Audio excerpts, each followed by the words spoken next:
compañeras legisladoras, compañeros legisladores. El Sistema Nacional Anticorrupción está atrapado en una red de intereses políticos que impedirán que el Poder Legislativo cumpla con el mandato constitucional de expedir la legislación secundaria.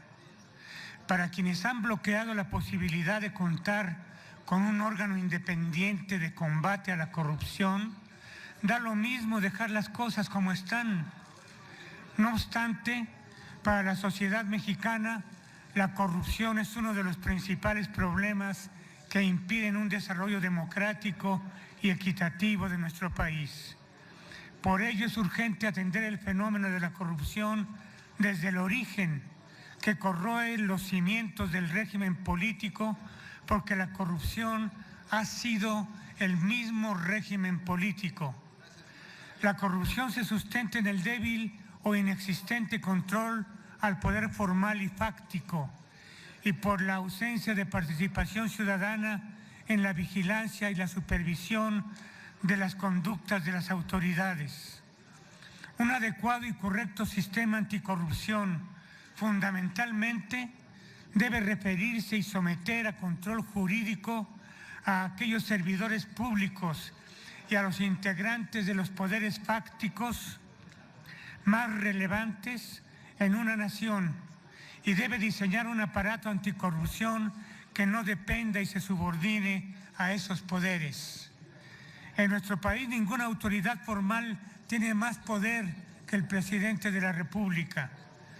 Por eso el sistema anticorrupción debe partir de vigilar no solo a los servidores públicos, ineludiblemente debe vigilar a la cúspide del poder.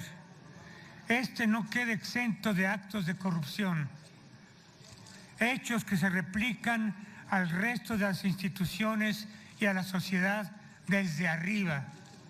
Si no se enfrentan los actos y omisiones de corrupción del presidente de la República, de los expresidentes de la República que pudieron incurrir en actos de corrupción, y la de los propietarios y accionistas de los principales poderes fácticos transnacionales y nacionales que operan en México y que están vinculados con el poder presidencial, los esfuerzos para combatir la corrupción serán estériles e inútiles.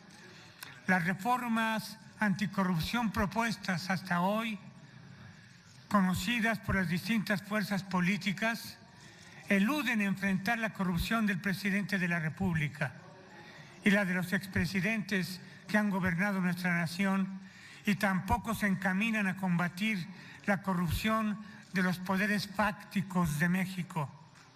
Además, tal como ocurrió con la reforma constitucional en la materia, construyen un aparato institucional anticorrupción que estará capturado por el presidente y las nomenclaturas de los partidos, que no gozará de la independencia indispensable para realizar y cumplir sus atribuciones.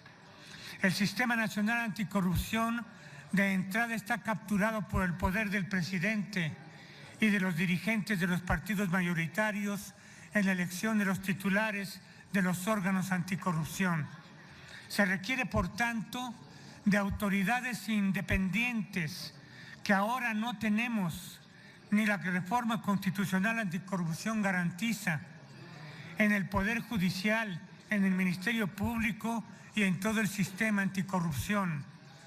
Por ello proponemos en esta iniciativa de reformas y adiciones al artículo 108 constitucional, entre otras cosas, crear una comisión de la verdad, misma que tiene antecedentes en exitosos ejemplos latinoamericanos como Argentina o Guatemala. Pretendemos que esta comisión de la verdad esté facultada para investigar los actos de corrupción del presidente en los procesos de privatización, desincorporación y liberalización de empresas públicas, los procedimientos relacionados con los grandes contratos y concesiones otorgados durante su administración, así como en el análisis pormenorizado del incremento patrimonial de los presidentes y sus familias.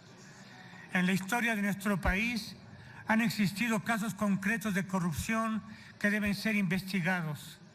En el sexenio de Carlos Salinas de Gortari, por ejemplo, merece profundizarse en las múltiples privatizaciones y desincorporaciones de empresas públicas que favorecieron a algunos cuantos potentados que hoy aparecen entre los hombres más ricos de México y del mundo.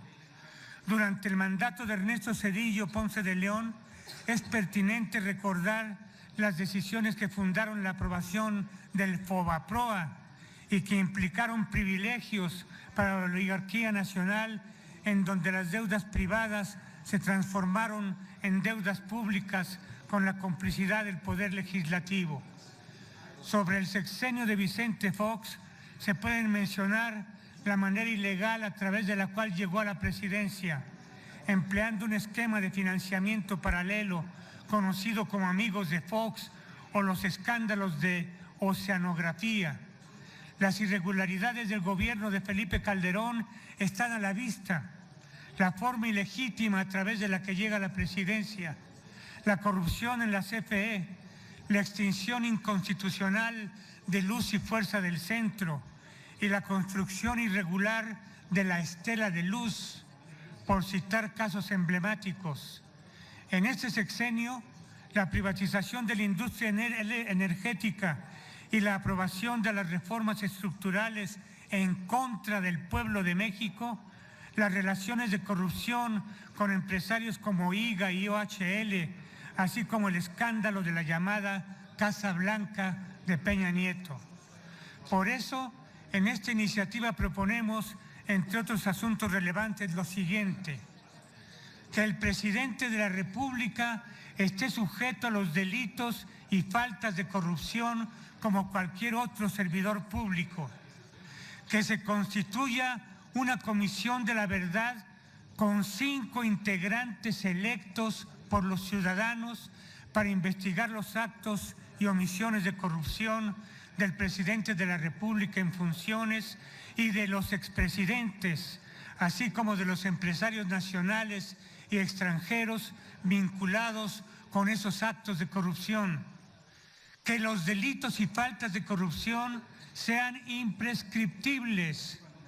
Que en un plazo de 3 meses el Congreso de la Unión apruebe la Ley General de Austeridad y Gasto Eficiente, en la que se estipulará que los titulares de las dependencias, entidades, poderes públicos, empresas productivas del Estado y órganos constitucionales autónomos deberán reducirse el salario y renunciar a las prebendas. Los contratistas, concesionarios, permisionarios, personas físicas que reciban privilegios fiscales o subsidios, accionistas o directivos de empresas con vínculos con instancias públicas, tendrán prohibido donar recursos en efectivo o en especie a las precampañas y campañas políticas. Todos los servidores públicos de primer nivel en los poderes e instancias de autoridad y los particulares que ejerzan o administren por sí o a través de personas morales recursos públicos o reciban contratos, privilegios fiscales, concesiones, permisos y autorizaciones de cualquier instancia de autoridad, harán públicas sus declaraciones patrimoniales de interés y fiscales, tanto de sí mismos como de sus cónyuges y parientes en primer grado. Los fideicomisos públicos y figuras análogas, sin excepción, se deben regir por las mismas disposiciones que norman a las instituciones públicas. Se derogan las asociaciones público-privadas y la emisión de bonos educativos y de infraestructura energética que privatizan el patrimonio público. Exigimos también la extinción de dominio procederá por delitos y faltas graves de corrupción. La Auditoría Superior de la Federación tendrá autonomía constitucional y el Comité Coordinador del Sistema Nacional Anticorrupción producirá resoluciones vinculantes y obligatorias para las autoridades y estará integrado exclusivamente por ciudadanos. Con nuestra iniciativa se trata de ir al fondo del problema, extirpar de una vez por todas la corrupción y evitar simulaciones. Muchas gracias.